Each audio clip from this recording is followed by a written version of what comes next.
justo concluyendo la Semana de las Juventudes es que podremos disfrutar de obras de artistas mexicanos creados, mire, a partir de la luz. Esta es la información.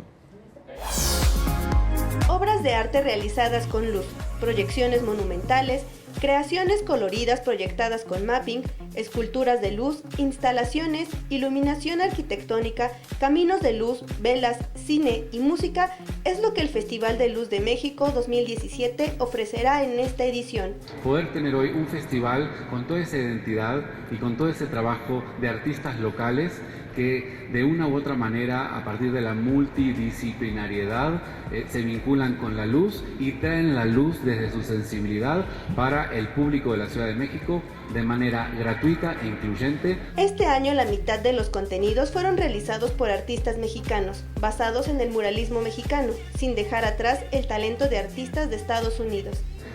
Hoy el festival tiene más artistas locales, más talento mexicano y latinoamericano para poder exportar a otros países.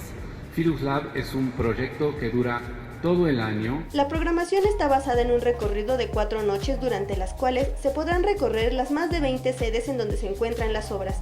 El recorrido es totalmente gratuito y se puede hacer caminando, lo que genera expectación en los asistentes, quienes irán descubriendo las creaciones de luz en la ciudad. Las obras estarán expuestas al público del 16 al 19 de noviembre. Si necesita más detalles, puede consultar la página del festival.